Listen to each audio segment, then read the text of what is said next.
এই উত্তৰসমূহ পৰীক্ষাত 97, 98 আৰু 99 পোৱা ষ্টুডেণ্টে লিখা। আজি মই তোমালোকলৈ লৈ আহিছোঁ সাহিত্য সৌৰভ একাদশ শ্ৰেণীৰ পাঠ্যপুথিৰ ধনৰ ব্যৱহাৰ পাঠটোৰ 100% A to Z কমন। এই পাঠটোৰ পৰা তোমালোকক যি কুৱেশ্যনেই নুসুধক, যেনেকুৱাই ধৰণেই নহওক, চব কুৱেশ্যন পাৰিবা। মই এই ভিডিঅ'টো তোমালোকক আজি এই যে সাহিত্য সৌৰভ চয়নিকা যেতিয়াৰ পৰা পাব্লিছ হৈছে তেতিয়াৰ পৰা এতিয়ালৈকে যিমান কুৱেশ্যন, যিমান বৰ্ডে যেনেকৈ নগাঁও যিমান ডিষ্ট্ৰিক্ট বৰ্ডে কাটিছে, হাফ ইয়াৰলি, এনুৱেল আৰু যিমান ইউনিট টেষ্টত কাটিছে, সকলো কুৱেশ্যন এনচাৰ PYQ হিচাপত লৈ আহিছোঁ এইটো পাঠৰ। আৰু তাৰ উপৰি এইটো পাঠৰ টেক্সচুৱেল কুৱেশ্যনখিনি সোমোৱাম আৰু বাকী তাৰ উপৰি কোনখিনি কমন সেইখিনিও ইয়াত ডিটেইলছ কৰিম। গতিকে আমাৰ টাৰ্গেট হৈছে ধনৰ ব্যৱহাৰ পাঠটো 100% কমন কুৱেশ্যন পোৱা।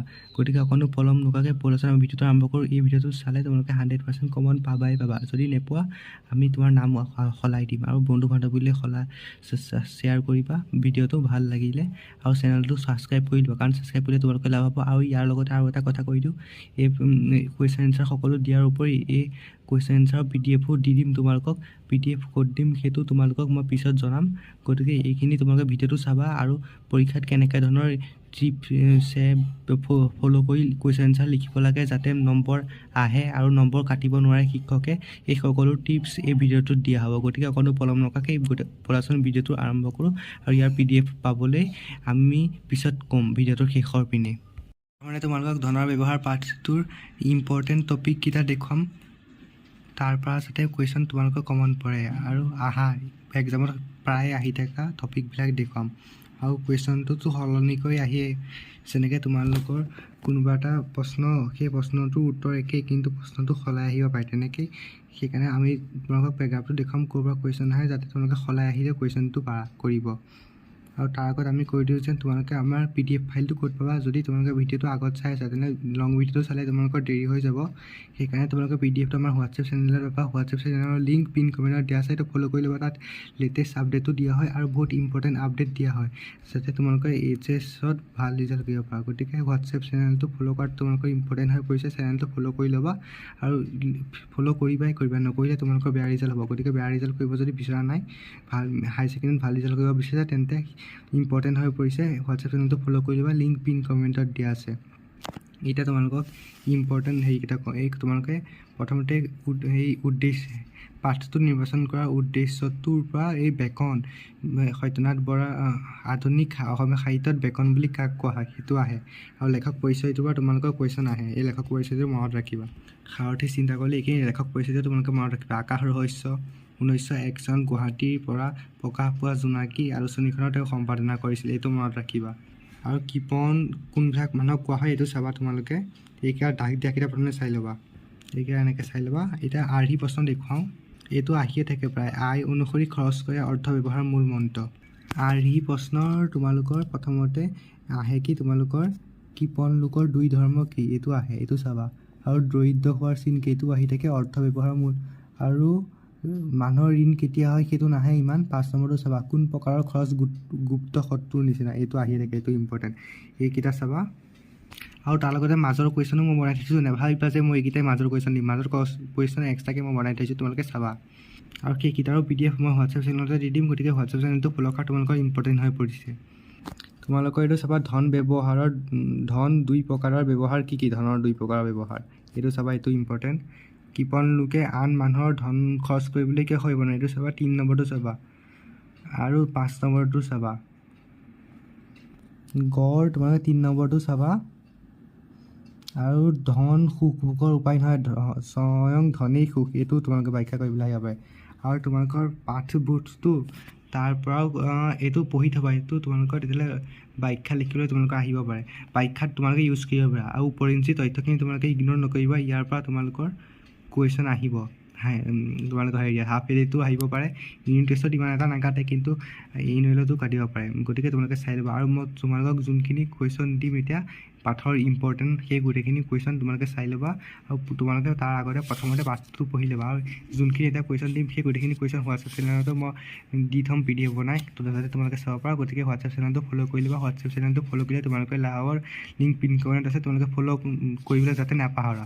আৰু বন্ধু বান্ধৱীলৈও শ্বেয়াৰ কৰি দিবা, আৰু চেনেলটো ছাবস্ক্ৰাইব কৰি দিবা। চেনেলটো ছাবস্ক্ৰাইব কৰিলে তোমালোকে এনেকুৱা ধৰণৰ ইম্পৰ্টেণ্ট আপডেট পাই থাকিবা।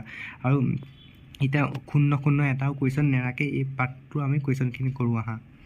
ব্যৱহাৰ সত্যনাথ বৰা পৰীক্ষাত আহিব পৰা 100% সম্ভাৱ্য প্ৰশ্ন উত্তৰ। সত্যনাথ বৰা অসমীয়া সাহিত্যত কি হিচাপে পৰিচিত? বেকন হিচাপে। এইটো প্ৰশ্নটো বেলেগকৈও আহিব পাৰে, কিন্তু উত্তৰটো একেটাই। তোমালোকে এইটো মনত ৰাখিলে হ'ব। 2 নম্বৰটো চোৱা, সত্যনাথ বৰাৰ প্ৰথমখন গ্ৰন্থ কি আৰু কেতিয়া প্ৰকাশ পাইছিল? এইখন আৰ্হি প্ৰশ্নও মই দি আছোঁ, তোমালোকে নাভাবিবা নিদিওঁ বুলি। সত্যনাথ বৰাৰ প্ৰথমখন গ্ৰন্থ কি আৰু কেতিয়া প্ৰকাশ পাইছিল? এইখনৰ বিষয়বস্তু কি? উত্তৰ মই গীতাৱলী বুলি শ্বৰ্টকৈ লিখিছোঁ, কিন্তু তোমালোকৰ পৰীক্ষাত এনেকৈ চমু প্ৰশ্ন আহিলেও লংকৈ লিখিবা, নহ'লে তেতিয়া তোমালোকৰ যদি 100% পোৱা তেতিয়াহ'লে নম্বৰ কাটিব নোৱাৰে কোনেও। আৰু 1888 চনত প্ৰকাশ পাইছিল, আৰু এইখন হৈছে গীতৰ পুথি, ইয়াৰ বিষয়টো। কিমান চনত সত্যনাথ বৰাই জোনাকী আলোচনীখন সম্পাদনা কৰিছিল? উত্তৰ 1901 চনত গুৱাহাটীৰ পৰা প্ৰকাশ পোৱা সময়ত সত্যনাথ বৰাই জোনাকী আলোচনীখন সম্পাদনা কৰিছিল। এনেকৈ লিখিবা, মোৰ নিচিনা শ্বৰ্টকৈ নিলিখিবা, মই খালি তোমালোকে বুজি পোৱাকৈ লিখিছোঁ, কিন্তু তোমালোকে পৰীক্ষাত লংকৈ লিখিবা, তেতিয়া তোমালোকৰ মানে নম্বৰটো নেকাটে, নহ'লে কেতিয়াবা কিছুমান মাষ্টৰে হাফ দি থয়। কৃপণ আৰু ধোঁৱাখলীয়া লোকৰ এটা সাদৃশ্য লিখা। এই দুয়ো প্ৰবৃত্তিৰ লোকে ধনৰ উচিত ব্যৱহাৰ নাজানে। ধনৰ ব্যৱহাৰৰ শীৰ্ষক পাঠটি সত্যনাথ বৰাই কোনখন পুথিৰ পৰা অন্তৰ্গত? সাৰথি পুথিৰ। সত্যনাথ বৰাৰ প্ৰবন্ধসমূহ কাৰ লগত তুলনা কৰা হয়? বেকন আৰু ছেমুৱেল ইছমাইলৰ প্ৰবন্ধসমূহৰ লগত। এইটো তোমালোকৰ অতিৰিক্ত, মই যে কৈছিলোঁ কিছুমানে ইগন'ৰ কৰে, সেইখিনিৰ পৰা আহিছে। এইটো কুৱেশ্যন আহিয়ে থাকে, তোমালোকে চাবা, স্কিপ নকৰিবা। বেকন আৰু ছেমুৱেল ইছমাইলৰ প্ৰবন্ধৰ মূল কথা কি? নীতিগৰ্ভ আৰু উপদেশমূলক মন্তব্য। কোন প্ৰকাৰৰ খৰচ গুপ্ত শত্ৰুৰ নিচিনা? এইটো ইম্পৰ্টেণ্ট, এইটো আহিয়ে থাকে, এইটো আৰ্হি প্ৰশ্নটো আছে, গতিকে এইটো মই ইয়াত দি দিছোঁ, গতিকে আৰ্হি প্ৰশ্ন নিদিওঁ। ইয়াতো কিছুমান মাজৰ প্ৰশ্ন যেতিয়া কাটিম তাত আৰ্হি প্ৰশ্ন কিছুমানে সোমাই যাব ইম্পৰ্টেণ্ট, সেইবিলাক মানে তোমালোকৰ আকৌ আৰ্হি প্ৰশ্ন মই নিদিওঁ, গতিকে এইটোতো ইয়াতে চাই লোৱা। কোন প্ৰকাৰৰ খৰচ গুপ্ত শত্ৰুৰ নিচিনা? খুচুৰীয়া খৰচ গুপ্ত শত্ৰুৰ নিচিনা। ধনৰ 2 প্ৰকাৰৰ ব্যৱহাৰ কি? ধনৰ 2 প্ৰকাৰৰ ব্যৱহাৰ হ'ল, প্ৰথম তোমালোকে এনেকৈ কিছুমানে ক খ দি চিৰিয়েলি লিখে, এনেকৈ নহয়, কিন্তু অসমত এনেকৈ পেগাপ চেঞ্জ কৰি লিখিব লাগে। উদাহৰণ দি এনেকৈ লিখিলে যাতে নম্বৰ 1 নম্বৰ কাটিব নোৱাৰে, তেনেকৈ আমি লিখাই দিছোঁ, যাতে 1% কোনেও নম্বৰ কাটিব নোৱাৰে। প্ৰথমে ধনেৰে সুখ সম্পদৰ আহিলা পাতি গোটাই ল'ব পাৰি। উদাহৰণস্বৰূপে এইটো এনেকৈ দিলে মানে তোমালোকে যদি 100 নম্বৰ পোৱা তেতিয়া 100 লিটাৰ পোৱাৰ পিছত অসমীয়াত নম্বৰ কাটিবলৈ চায়, গতিকে এনেকৈ লিখিলে কাটিব নোৱাৰে। উদাহৰণস্বৰূপে ভোজনৰ ভাল বস্তু, পিন্ধনৰ ভাল কাপোৰ, বাসৰ ভাল ঘৰ আৰু হাতী ঘোঁৰা গাড়ী দোলা বন্দী বেটী আদি সাংসাৰিক সুখৰ আহিলা ধনেৰে গোটাই আনি উপভোগ কৰিব পাৰি। দ্বিতীয়তে এনেকৈ পেগাপ চেঞ্জ কৰিব লাগে। তৃতীয়তে ধনেৰে আনৰ উপকাৰ সাধিব পাৰি। ইয়াত তোমালোকে ভালকৈ নেদেখিব পাৰি, ইয়াত লিখিব চেষ্টা কৰিব নালাগে, মই PDF দিয়াখিনি তোমালোকে খালি PDF প্ৰিণ্ট আউট উলিয়াই ল'ব, তেতিয়া তোমালোকে ভালকৈ পাৰিবা। হোৱাটছএপ চেনেলতে পাই যাবা সেইটো, গতিকে তোমালোকে লিখি সময় নষ্ট কৰিব নালাগে। দ্বিতীয়তে ধনেৰে আনৰ উপকাৰ সাধিব পাৰি। ভাত নোহোৱাৰ যেনে, মই যেনেটো দিব পাহৰিছোঁ, তোমালোকে দি ল'ব, যেনে ভাত নোহোৱাৰ ভাত, কাপোৰ নোহোৱাৰ কাপোৰ ধনেৰে জোটোৱা যায়। ইয়াত এতিয়া প্ৰথমে মই 9 নম্বৰত আছিলে, এতিয়া 12 নম্বৰত আহি গ'লোঁ। কিয় কোৱাচোন? কাৰণ তাত কি 10-11টো ডাঙৰ লং কুৱেশ্যন, সেইকেইটা মই তোমালোকক পিছত ক'ম, এইটো ভিতৰতে ক'ম অকণমান দেৰিকৈ। কৃপণ আৰু ধোঁৱাখলীয়াৰ মাজত থকা 2টা পাৰ্থক্য লিখা। উত্তৰ কৃপণ আৰু ধোঁৱাখলীয়াৰ মাজত থকা 2টা পাৰ্থক্য এইটো আহিয়ে থাকে। প্ৰথমে কৃপণ লোকৰ খৰচত হাত টান আৰু ধনী হৈও অষ্টম দৰিদ্ৰৰ নিকাৰ ভুঞ্জে, কিন্তু ধোঁৱাখলীয়াই উচমুচ নিবিচাৰি সৰহকৈ ধন খৰচ কৰে। আৰু তোমালোকে যেতিয়া কাটাকটি কৰিবা তেতিয়াহ'লে তোমালোকৰ এডাল কাটি মাৰিবা, গতিকে বেছি দবাই নেকাটিবা, নহ'লে নিৰীক্ষকে নম্বৰ কাটিব। দ্বিতীয়, আৰু পৰাপক্ষত কটাকটি কৰিবলৈ তোমালোকে চেষ্টা নকৰিবা, ভালকৈ প্ৰেক্টিছ কৰি যাবা মই দিয়াখিনি। দ্বিতীয়তে কৃপণৰ বিবেচনাত ধনৰ মূল্য সৰহ, আৰু চেনেলটো ছাবস্ক্ৰাইব কৰিলে তোমালোকৰ লাভ হ'ব। দ্বিতীয়তে কৃপণৰ বিবেচনাত ধনৰ মূল্য সৰহ, কামৰ মূল্য অলপ, কিন্তু ধোঁৱাখলীয়াৰ হাতত ধন থকা মানে বোজাৰ পৰিমাণ বঢ়া, আৰু ইয়াক খৰচ নকৰালৈকে সি শান্তি নাপায়। অৰ্থ ব্যৱহাৰৰ মূল মন্ত্ৰ কি? এইটো আহিয়ে থাকে, বহুতকেইখন ডিষ্ট্ৰিক্টত আহিছিলে, তোমালোকে চাই ল'বা। অৰ্থ ব্যৱহাৰৰ বা আয় অনুসৰি খৰচ কৰে অৰ্থ ব্যৱহাৰৰ মূল মন্ত্ৰ, এইটো আৰ্হি প্ৰশ্নটো আছে। মই তোমালোকক কৈ দিছোঁ যে আৰ্হি প্ৰশ্ন একেটাকে মই 10 বাৰ লিখি নাথাকোঁ, গতিকে ইয়াতে চাই ল'বা। 14 নম্বৰ, অসমীয়া সাহিত্যৰ বিজ্ঞান বিষয়ক প্ৰথমখন গ্ৰন্থ কোনখন আৰু গ্ৰন্থখনৰ ৰচক কোন? উত্তৰ আকাশৰ হৈছে। তোমালোকে এইটো লংকৈ লিখিবা, মই তোমালোকে কৈছোঁৱেই, আৰু লেখক সত্যনাথ বৰা। তেতিয়া তোমালোকক 100 লিটাৰ পালেও যাতে কোনেও নম্বৰ কাটিব নোৱাৰে। লিটাৰ পোৱাৰ পিছত বহীখনৰ পৰা নম্বৰ কাটিবলৈ চায়। সত্যনাথ বৰাৰ ব্যাকৰণ পুথিখনৰ নাম কি? বহল ব্যাকৰণ হৈছে সত্যনাথ বৰা ব্যাকৰণ পুথি। কেন্দ্ৰ সভা কাৰ ৰচনা? সত্যনাথ বৰাৰ। সাহিত্য বিচাৰ কাৰ ৰচনা? সত্যনাথ বৰাৰ। চিন্তাকলি কাৰ ৰচনা? সত্যনাথ বৰাৰ। সাৰথি পুথি কাৰ ৰচনা? সত্যনাথ বৰা। এতিয়া তোমালোকৰ লাগিব চাগে সত্যনাথ বৰা ইমান এনেকৈ কুৱেশ্যন আহিবনে? কিন্তু নহয়, পৰীক্ষাত যিকোনো এটা আহি যাব। যেনেবা চিন্তাকলি কাৰ ৰচনা তেনেকৈ আহি যাব। গতিকে এইকেইটাও আহিব পাৰে যেন সেইকাৰণে মই দি দিছোঁ। আৰু কৃপন কেই শ্ৰেণীৰ আছে আৰু কি এই কুৱেশ্যন এইটো লং কুৱেশ্যন হ'ব এইটো, গতিকে মই অকণমান পিছত লিখাই দিম। এইটো তোমালোকৰ বেজৰ জলঙা মানে কুঠাৰৰ জলঙা নমনে এইটো আহিব পাৰে। গতিকে এইটো কুৱেশ্যন মই এইটো ভিডিঅ'তে অকণমান শেষৰ পিনে লিখাই দিম, তোমালোকে টেনশ্যন ল'ব নালাগে, এইটো ইম্পৰ্টেণ্ট নহয়, আহিয়ে থাকে। 22 নম্বৰটো চোৱা, কেতিয়া মানুহক চল্ভ কৰা হয়? খুজিবৰ উপায় নথকাটো ধাৰ কৰিলে মানুহক চল্ভ কৰা হয়। মানে কেতিয়াবা ধাৰটো মাৰিব নোৱাৰি পেলাই আকৌ যদি লোন লৈ থাকে তেতিয়া চল্ভ কৰা হয়, মানে স্কেম কৰা হয়, এইটো বুজাইছে। 23 নম্বৰ, কি খৰচত মানুহ দুখীয়া হৈ যায়? উত্তৰ, সৰু খৰচ সৰহকৈ কৰিলে মানুহ অনুক্ৰমে দুখীয়া হৈ যায়। এইটো আৰ্হি প্ৰশ্নত আছে, তোমালোকে চাই ল'বা। মানুহৰ ঋণ কেতিয়া হয়? অৰ্জনতকৈ সৰহকৈ খৰচ কৰিলে মানুহৰ ঋণ হয়। 25 নম্বৰটো চোৱা, কেনেকুৱা ব্যৱস্থাই গৃহস্থালী খাস্তাং কৰে? এইটো ইম্পৰ্টেণ্ট হয়, এইটো তোমালোকে চাবা। উত্তৰ, দোকানৰ উঠনা খোৱা ধ্বংসীয়া কথা। সি নামত যি উঠনা কামতো তেনে উঠনা। সি কেৱল উঠিহে যায় নামিব নাজানে। এনে ব্যৱস্থাই গৃহস্থালী খাস্তাং কৰে। এই যে উঠনা মানে তোমালোকৰ বাকী কথা কোৱা হৈছে, এইটো ইম্পৰ্টেণ্ট হয়, এইটো তোমালোকে চাবা। আৰু ইয়াত উঠনা বুলি লিখিবা, বাকী বুলি লিখিব নালাগে। আৰু মই যেনেকৈ দিছোঁ তোমালোকে লিখিবলৈ চেষ্টা নকৰিবা, তেনেকৈ লিখিবা। এইটো 95% পোৱা ল'ৰা ছোৱালীয়ে লিখা ধৰণৰ কুৱেশ্যন এনচাৰ আছে। কিছুমানে তোমালোকক এইবিলাক বেচায়, কিন্তু আমি বেচা নাই, তোমালোকক ফ্ৰীতে দিছোঁ, তোমালোকে হোৱাটছএপ চেনেলত পাই যাবা। ইয়াতো মই PDF দিব পাৰিছোঁ নেকি, কিন্তু ইয়াত PDF দিয়া নাই। ইয়াত PDF দিলে মানে তোমালোকৰ কি হয়, PDF দিলে PDF বনাই থাকিলে সময় নষ্ট হয়। গতিকে তোমালোকে হোৱাটছএপ চেনেলটো ফ'ল' কৰি ল'বা, তাতে PDFটো পাই যাবা। আৰু এনেকৈ লিখি ল'বা আৰু তাৰ পৰাই প্ৰিণ্ট আউট কৰি ল'বা। এতিয়া 26 নম্বৰটো চোৱাচোন, কি কৰি ধন গোটাবলৈ উজু? উত্তৰ, ধাৰ কৰি। সেইকাৰণে বহুত মানুহে ধাৰ কৰে, সেইকাৰণে ধাৰ কৰাটো এটা ভাল কথা নহয়। 27 নম্বৰটো চোৱা, ধাৰ নিজেই এটা আপদ, ব্যাখ্যা কৰে। এইটো আহিব, তোমালোকৰ যদি কুৱেশ্যন পেপাৰখন টান কাটিবলৈ চাই এই কুৱেশ্যনটো দিবই। উত্তৰ, ধাৰ কৰি ধন গোটাবলৈ বৰ উজু, সেই দেখি অলপ কিহবাৰ নাটনি পৰিলেই মানুহে ধাৰ ল'বলৈ মন কৰে। ই বৰ অযুগত কথা, কাৰণ মানুহে ধাৰ ল'বলৈ ব্যৱহাৰ কৰে, কাৰণ তেতিয়া ধাৰ ল'লে নিজৰ পইচা নাযায় যে, সেইকাৰণে মানুহৰ গাত মানে নেলাগে, সেইকাৰণে ই বৰ অযুগত কথা। সেইবিলাক নিলিখিবা, ইয়াত যেনেকৈ লিখিছোঁ কিন্তু তেনেকৈ লিখিবা। সামান্য নাটনিত তালৈ মানে ধাৰলৈ হাত মেলা উচিত নহয়। ডাঙৰ আপদত তৰিবলৈ কেতিয়াবা ধাৰ কৰিবৰ সকাম হয়, কিন্তু তেতিয়াও খুজিবৰ উপায় কৰিহে ধাৰ কৰা উচিত। খুজিবৰ উপায় নথকাটো ধাৰ কৰিলে মানুহক চল্ভ কৰা হয়, সেইবাবে কোৱা হয় ধাৰ নিজেই এটা আপদ। গতিকে এইটো ইম্পৰ্টেণ্ট হয়, এইটো তোমালোকে চাই ল'বা, হোৱাটছএপত দিছে বাৰু।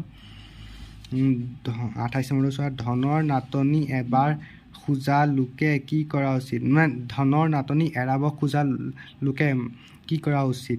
উত্তৰ, যি মানুহে ধনৰ নাটনি এৰাব খোজে সি তাৰ আয়ৰ 4ভাগৰ এভাগ সাঁচি ৰখা উচিত। আৰু ইয়াৰ লগতে এটা কওঁ যে এইটো তোমালোকৰ কম ধন আৰু বেছি ধনী সকলোতে প্ৰযোজ্য। এইটো তোমালোকৰ লাইনটো তোমালোকৰ কিতাপত আছে, এইটো তোমালোকে আহিব পাৰে, গতিকে এইটো লাইনৰ ওপৰত প্ৰশ্ন বনোৱা নাই, তোমালোকে চাই ল'বা। 29 নম্বৰ, ধনৱন্ত হ'ব খোজা ব্যক্তিয়ে কি কৰা উচিত? উত্তৰ, যি মানুহে ধনৱন্ত হ'ব খোজে সি তাৰ আয়ৰ পূৰা আধা সাঁচিব লাগে। 30 নম্বৰ, ঋণক কাৰ লগত ৰিজোৱা হয়? উত্তৰ, পাপৰ লগত ঋণক ৰিজোৱা হয়। আৰু এইটো ইয়াৰ পৰা এনেকুৱা কুৱেশ্যন আহিব পাৰে, তোমালোকে চাই ল'বা। এইটো মই লিখাই নিদিওঁ, তোমালোকে নিজে চাই ল'বা, কিতাপখন পঢ়িলে তেতিয়াহ'লে তোমালোকৰ নিজে জ্ঞান বেছি বাঢ়িব। ঋণক কিয় পাপৰ লগত ৰিজোৱা হয় ব্যাখ্যা কৰা, সেইবুলি আহিব পাৰে। এইটো চোৱা, কৃপণ লোকৰ 2 ধৰ্ম কি? এনচাৰ, কৃপণ লোকৰ 2 ধৰ্ম হ'ল ক নম্বৰ। এনেকৈ দি লিখিবা, তেতিয়া তোমালোকৰ মাৰ্কছ কাটিব নোৱাৰে এক্সামত। আৰু 100 মাৰ্কছ কৰি আহিলে 100 পাবা। কিছুমানে কয় নহয় 100 কৰি আহিছোঁ কিন্তু আমি লেটাৰেই নাপালোঁ, এনেধৰণৰ ভুল কৰে কাৰণে। তোমালোকে লিখিবা, কৃপণ লোকৰ 2 ধৰ্ম হ'ল ক নম্বৰ লাজ ডকা আৰু খনৰ পাণ পৰ্বত। এইটো তোমালোকৰ আৰ্হি প্ৰশ্নটো আছে, গতিকে আৰ্হি প্ৰশ্নত মই আকৌ নিলিখাওঁ। এতিয়া আৰ্হি প্ৰশ্নৰ ক নম্বৰ গোটেইকেইটা মই চমু উত্তৰ মাজৰ প্ৰশ্ন লিখাত পৰিয়ে গৈছে, গতিকে আকৌ লিখাই নাথাকোঁ, তোমালোকে চাই ল'বা। এইটো চোৱা, খ নম্বৰ চমু প্ৰশ্নটো আৰু এই প্ৰশ্নৰ খটো কৃপণ লোকে আন মানুহে ধন খৰচ কৰিলে কিয় সহিব নোৱাৰে? কৃপণৰ বিবেচনাত ধনৰ মূল্য কাৰণ উত্তৰ কৃপণৰ বিবেচনাত ধনৰ মূল্য সৰহ, কামৰ মূল্য অলপ, গতিকে সি সৰহ কামত অলপ ধন যাচে বা মুঠে নিদিবলৈ ফাঁকতি কৰে। কোনো মানুহে ডাঙৰ সকাম পাতি সৰহকৈ ধন ভাঙিবলৈ ওলালে সি তাত বিধি পথালি কৰে আৰু অনেক আঁসোৱাহ দেখুৱায়। তাৰপিছত পেৰেগ্ৰাফ চেঞ্জ কৰিবা। এইবিলাক উপায়েৰে কামত বাধা দিব নোৱাৰিলে এটা মিছা কথা উলিয়াই তাৰ কুৎসা ৰটনা কৰে বা ৰচনা কৰি লিখিলেই হ'ল। ভোগৰ নিমিত্তে ধন এই কথা কৃপণে নুবুজে। লাজ ঢকা আৰু প্ৰাণ প্ৰৱৰ্তোৱা এই দুইত বাজে। আন কামত ধন ভঙা কৃপণৰ ধৰ্ম নহয়। তাৰ বিবেচনাত উত্তম ভোজন খক, উত্তম পিন্ধন গপ আৰু দান দক্ষিণা ধনৰ অপব্যয় মাথোন। লোকৰ উপকাৰৰ অৰ্থে ধন খৰচ কৰিলে সি অত্যাচাৰ কৰা যেন বোধ কৰে। উৎসৱত ধন ভাঙিলে তাৰ বিবেচনাত উদ্ভণ্ডালি কৰা বা উভতগুৰে নচা হয়। ল'ৰা তিৰোতা কৃপণৰ মনত ধনতকৈ হীন। সি নিজে যেনে খৰচৰ ভয়ত ধন বান্ধি থৈ দুখ ভোগ কৰে, তাৰ ল'ৰা ছোৱালীকো সেইদৰে খাওন পিনত দুখ দিয়ে। তোমালোকে এনেকৈ 4 নম্বৰ এনচাৰ বা 3 নম্বৰ দি এইটো আহিব পাৰে। গতিকে এনেকৈ পেৰেগ্ৰাফ চেঞ্জ কৰি লিখিবা যাতে কোনেও মাৰ্কছ কাটিব নোৱাৰে। তোমালোকে লিখি দিবা সেইবাবেই আন মানুহে ধন খৰচ কৰিলে কৃপণে সহিব নোৱাৰে। তেতিয়া তোমালোকে ফুল মাৰ্কছ পাবা। 3 নম্বৰটো চোৱা। লেখকৰ মতে কোন দুটা বৃত্তি ফলিওৱাৰ বাবে অলপ ধন লাগে? উত্তৰ লেখকৰ মতে সজ অসজ এই দুয়োটা বৃত্তি ফলিওৱাৰ বাবে অলপ ধন লাগে। তাৰপিছত পেৰেগ্ৰাফ চেঞ্জ কৰিবা। দয়া বৃত্তি ফলাব লাগিলেও অলপ ধন লাগে আৰু অহংকাৰ বৃত্তি ফলাব লাগিলেও অলপ ধন লাগে। এইখিনিতে তোমালোকে আমাৰ চেনেলটোত লাইক এটা কৰি দিবা। ভিডিঅ'টো ইমানখিনি সময় চাই আছা নহয়, তোমালোকৰ কাৰণে ভিডিঅ'টো আমি বনাইছোঁ। গতিকে তোমালোকে ভিডিঅ'টো লাইক এটা কৰি দিবা যাতে আমি আৰু ইম্পৰ্টেণ্ট ভিডিঅ' পাওঁ আৰু তোমালোকে 100% অসমীয়াত পাব পাৰা। কিছুমানে কয় নহয় অসমীয়াত 100 পাব নোৱাৰি, কিন্তু অসমীয়াত 100 পাব পাৰি। গতিকে তোমালোকে সেই ভিডিঅ'টো লাইক কৰা আৰু বন্ধু বান্ধৱীলৈ শ্বেয়াৰ কৰিবা। আৰু চেনেলটো নতুনকৈ আছে যে চেনেলটো ছাবস্ক্ৰাইব কৰিবা আৰু PDF ফাইলটো পাবলৈ আমাৰ হোৱাটছএপ চেনেলটো ফ'ল' কৰিবা। 4 নম্বৰটো চোৱা। কি দুটা কাৰণত মানুহে কৃপণালি কৰে? উত্তৰ মানুহৰ মনত কৃপণালি জন্মাৰ কাৰণ হ'ল এনেকৈ লিখিবা। ক নম্বৰ কিছুমান মানুহে বা তোমালোকে কণ নিদি পেলাই প্ৰথমে দ্বিতীয়তে এনেকৈ দিলে বেছি ভাল। কিছুমানে ধন উভৈনদী কৰি পৃথিৱীত এটা খ্যাতি ৰাখিবৰ মনেৰে কৃপণালি কৰে। খ নম্বৰ বা দ্বিতীয়তে কিছুমানে সন্ততিলৈ ধনৰ এটা অক্ষয় ভাণ্ডাৰ বান্ধি থবৰ মনেৰে কৃপণালি কৰে। এতিয়া চোৱা 5 নম্বৰটো কৃপণ আৰু ধোঁৱাখুলীয়াৰ মাজত থকা পাৰ্থক্য দুটা লিখা। এইটো মই লিখাই দিছোঁ, গতিকে আৰু নিলিখাও মই, তোমালোকে চাই ল'বা। মই মাছৰ প্ৰশ্নতে এইটো পৰি গৈছে, গতিকে আকৌ মই বাৰে প্ৰতি লিখাই নাথাকোঁ এটাকে, গতিকে তোমালোকে চাই ল'বা। তোমালোকৰ কাৰণে এটা হোমৱৰ্ক দীঘলীয়া প্ৰশ্নৰ 1 নম্বৰটো তোমালোকে লিখিবা আৰু যদি লিখিব নোৱাৰা তেতিয়াহ'লে তোমালোকে কমেণ্ট কৰি দিবা, মই কমেণ্টত দি দিম। তোমালোকে এইটো কৰি চাবা, পাৰিলে য়েছ বুলি দিবা, নোৱাৰিলে ন' কৰাই দিয়ক বুলি ক'বা। তোমালোকৰ কিতাপত দেখি চাই চাগে গ নম্বৰ প্ৰশ্নবিলাকত কৈছে 5 নম্বৰৰ কাৰণে আহিব প্ৰশ্নটো, আৰু 5 নম্বৰৰ কাৰণে কুৱেশ্যন আহিলে কেনেকৈ ধৰণে লিখিব লাগে যাতে আমি 100% পাব পাৰোঁ আৰু কোনেও একো কাটিব নোৱাৰে। গতিকে তোমালোকে চোৱা এনেকৈ পেৰেগ্ৰাফ চেঞ্জ কৰি লিখিব লাগে, আৰু মই এতিয়া ক'ম কেনেকৈ লিখিব লাগে। উত্তৰ অসমীয়া সাহিত্যত বেকন হিচাপে পৰিচিত সত্যনাথ বৰাৰ ধনৰ ব্যৱহাৰ পাঠটিত অসজ বৃত্তিধাৰী কৃপণ লোকৰ জীৱন প্ৰণালী আলোচনা কৰিছে। তাৰপিছত পেৰেগ্ৰাফ চেঞ্জ কৰিবা। অসজ বৃত্তিধাৰী কৃপণৰ সজ বৃত্তিবোৰ তেজ কমি গ'লেও অসজ বৃত্তিবোৰ প্ৰবল থাকে। তাৰপিছত আকৌ পেৰেগ্ৰাফ চেঞ্জ কৰিবা। অসজ বৃত্তিধাৰী কৃপণে অসজ বৃত্তিবোৰ সিহঁতে আনৰ খৰচত সন্তুষ্ট কৰিবলৈ সদায় যত্ন কৰে। ভাল বস্তু খাবলৈ সিহঁতৰ বৰ অভিলাষ, কিন্তু নিজৰ ধন খৰচ কৰি কেতিয়াও নাখায়। নিজৰ ঘৰত সিহঁতৰ সদায় শাক ভাতৰ ব্যৱস্থা, কিন্তু লোকৰ ঘৰত পাঁচখন বিচাৰে,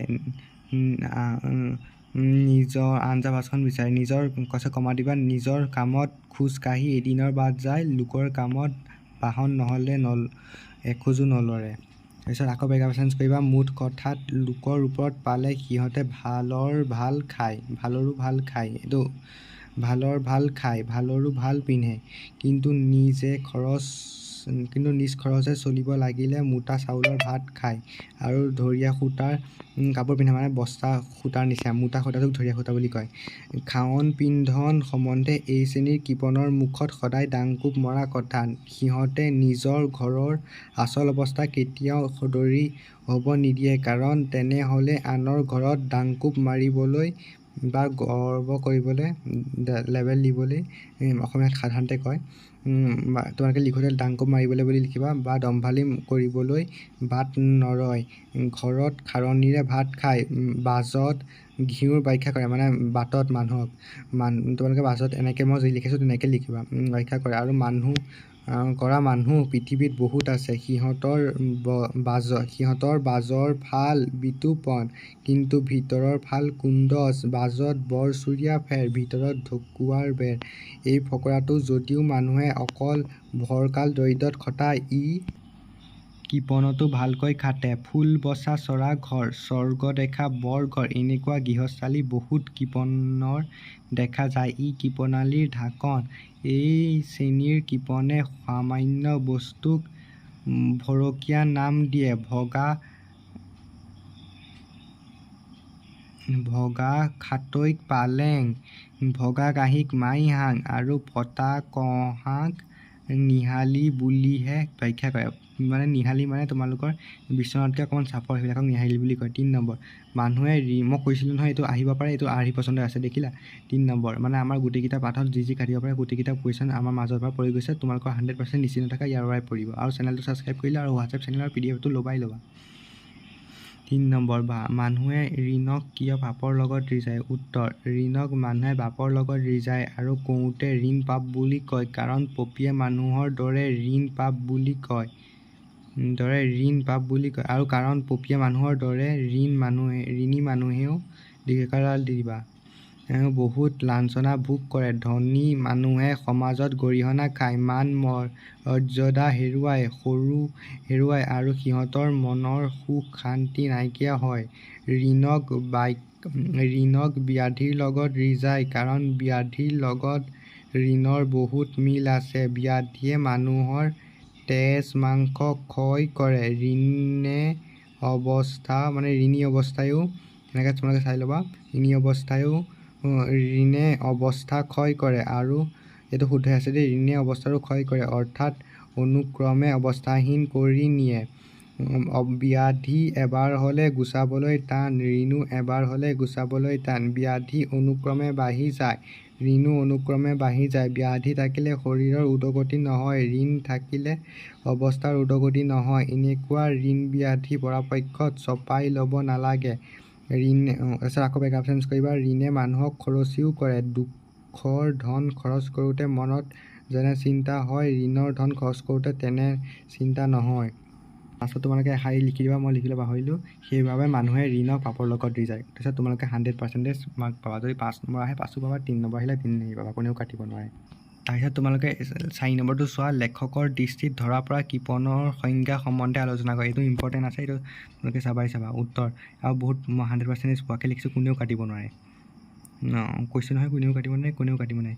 উত্তৰটো চোৱা, অসমীয়া সাহিত্যত বেকন হিচাপে পৰিচিত সত্যনাথ বৰাৰ ধনৰ ব্যৱহাৰ পাঠটি কৃপণলোকৰ জীৱন প্ৰণালী আলোচনা কৰিছে। আকৌ বেক আপ চেঞ্জ কৰিবা। লেখকৰ দৃষ্টিত ধৰা কৃপণলোকৰ সংজ্ঞা বিভিন্ন ধৰণে ধৰা পৰে। আকৌ বেক আপ চেঞ্জ কৰিবা। লেখকে কৃপণলোকৰ সংজ্ঞা এনেদৰে দিছে: পৃথিৱীত এনেকুৱা বহুত মানুহ আছে যি ধনৱন্ত হৈও অষ্টম দৰিদ্ৰৰ নিকাৰ ভুঞ্জে। এইবিলাক মানুহক সাধাৰণ কথাত কৰাই কটকিনা বা কৃপণ বোলে। কৃপণক নিৰ্ধনী বুলিলে অযুগত নহয়। চকুৰে দৰ্শন আৰু ভৰিৰে বুলন কাম নকৰিলে তেনে মানুহৰ সেই দুই চভিয়া নাই বুলি ধৰিব পাৰি। সেইদৰে যি মানুহে ধন থাকোঁতে ধনৰ কাৰ্য নকৰে তাক নিৰ্ধনী বুলিলে যুক্তিৰ দোষ নহয়। আচলমতে কৃপণৰ ধন নহয়, ল'ৰাই উমলা খোলা কৰে। তাৰপিছত বেক আপ চেঞ্জ কৰিবা। লেখকৰ দৃষ্টিত কৃপণ 6 প্ৰকাৰৰ। প্ৰথমতে কৃপণৰ ধন, এইটো আহিব পাৰে, লেখকৰ দৃষ্টিত কৃপণ কেই প্ৰকাৰ আৰু কি? আৰু এইটো 2টা প্ৰশ্নৰ উত্তৰ হৈ গ'ল। এইটো 2 নম্বৰ 3 নম্বৰ 2 নম্বৰ দি আহিব পাৰে, আৰু এইটো তোমালোকে সোমাই ল'বা। তেতিয়া তোমালোকে 5 নম্বৰ আহিব নহয়, 5 নম্বৰ পাবা। 4 নম্বৰ বা 6 নম্বৰ আহে এইবিলাকত, বিশেষকৈ 6 নম্বৰ বা 4 নম্বৰ আহিলে ফুল নম্বৰ পাবা। লেখকৰ পিছত কি কৰিবা? লেখকৰ দৃষ্টিত কৃপণৰ কি লিখিবা? লেখকৰ দৃষ্টিত কৃপণ 6 প্ৰকাৰৰ। প্ৰথমতে কৃপণৰ ধন নহয়, ল'ৰাই উমলা খোলা কটি। এই শ্ৰেণীৰ কৃপণে ভোগৰ নিমিত্তে ধন এই কথা নুবুজায়। ধনটোত লিখিবলৈ থাকিব, তোমালোকে চাই ল'বা।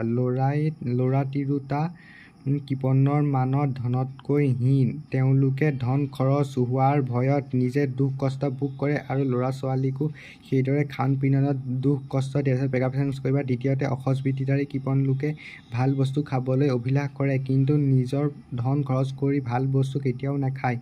নিজৰ ঘৰত সদায় শাক ভাতৰ ব্যৱস্থা, কিন্তু আনৰ ঘৰত উপাদেয় বস্তু নহ'লে ভোজন নকৰে।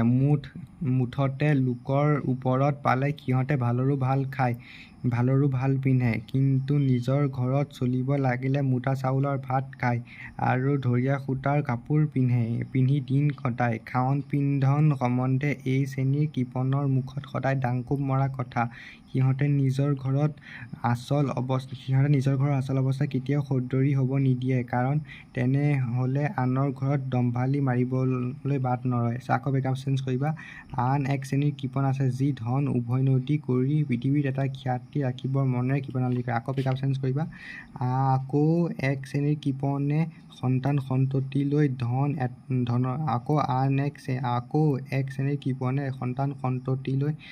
ধনৰ এটা অক্ষয় ভাণ্ডাৰ বান্ধি থবৰ মনেৰে কৃপণালি কৰে। আকৌ বেকআপ চেঞ্জ কৰিবা। তোমালোকক কৃপণৰ সংখ্যা যিমান দিছোঁ সিমান বেকআপ চেঞ্জ কৰিবা, দেখিছেনে? আৰু এক শ্ৰেণীৰ কৃপণ আছে। আৰুতো এনেই বেকআপ চেঞ্জ কৰিলে প্ৰথমে নিদিয়ে, হ'লেও তোমালোকে বেলেগ যদি কিবা ভাল ৱৰ্ড পোৱা সেইটো দিবা ইয়াৰ লগত মিলা। আৰু এক শ্ৰেণীৰ কৃপণ আছে, কমেণ্টত জনাই দিবা কি দিছা। আৰু এক শ্ৰেণীৰ কৃপণ আছে, সিহঁতে কেৱল ধনৰ নিমিত্তেই ধন গোটায়, আন একো সিহঁতৰ অভিপ্ৰায় নাই। ধনৰ পৰিমাণ বাঢ়িলেই সিহঁতৰ আনন্দৰ পৰিমাণ বাঢ়ে। সিহঁতৰ নামত ধন সুখ ভোগৰ উপায় নহয়, স্বয়ং ধনেই সুখ। ধনৰ নামত সিহঁত উতাউল হয়, ধনৰ আন ব্যৱহাৰ সিহঁতে নাজানে। ধন চকুৰে চাই থকাই সিহঁতৰ পৰম সুখ। এইদৰে কৃপণ লোকৰ সংখ্যা লেখকে আলোচনা কৰিছে পাঠ, সেইবুলি তলত লিখি দিবা। 5 নম্বৰটো চোৱা। ধন সুখ ভোগৰ উপায় নহয়, স্বয়ং ধনেই সুখ। ব্যাখ্যা কৰা। এইটো 4 নম্বৰ সৈতে একেই, তোমালোকে খালি অকণ মিলাই লিখিবা। এইটো আগৰ সৈতে একেই, বাকী মই লিখাই নিদিওঁ, কাৰণ এই গোটেই 4 নম্বৰ আৰু 5 নম্বৰ উত্তৰটো একেই হয়। গতিকে তোমালোকে PDF টো ল'বলৈ নাপাহৰিবা। আমাৰ হোৱাটছএপ চেনেলটোৰ লিংকটো মই পিন কমেণ্টত দি দিম, তাত ক্লিক কৰি হোৱাটছএপ চেনেলটো ফ'ল' কৰি PDF টো লৈ ল'বা। আৰু বাকী মই এইখিনি ভিডিঅ'টো কেনেকুৱা লাগিল কমেণ্টত জনাবা, আৰু চেনেলটো ছাবস্ক্ৰাইব কৰিবা। বহুত ইম্পৰ্টেণ্ট চেনেল হয়, এনেকুৱা চেনেল বহুত ল'ৰা ছোৱালীয়ে নাপায়, আৰু সেইকাৰণে ভাল ৰিজাল্ট নকৰে। তোমালোকে পাইছা, গতিকে বহুত যদি ভাল বন্ধু হয় শ্বেয়াৰ কৰিবা, যাতে ভাল ৰিজাল্ট কৰিব পাৰে। আৰু তোমালোকেও ভাল ৰিজাল্ট কৰিবলৈ বা যদি বঞ্চিত থাকিবলৈ মন নাই, চেনেলটো ছাবস্ক্ৰাইব কৰা। চেনেলটো ছাবস্ক্ৰাইব কৰিলে তোমালোকে লাভ হ'ব। তোমালোকে এনেকুৱা ধৰণৰ ইম্পৰ্টেণ্ট আপডেট পাই থাকিবা। আজিলৈ ইমানেই। তোমালোকে কেনেকুৱা পালা ভিডিঅ'টো জনাবা, আৰু লগৰ ভিডিঅ'লৈ শ্বেয়াৰ কৰিবা, আৰু ভিডিঅ'টো ছাবস্ক্ৰাইব কৰিবা, আৰু PDF টো চাবা।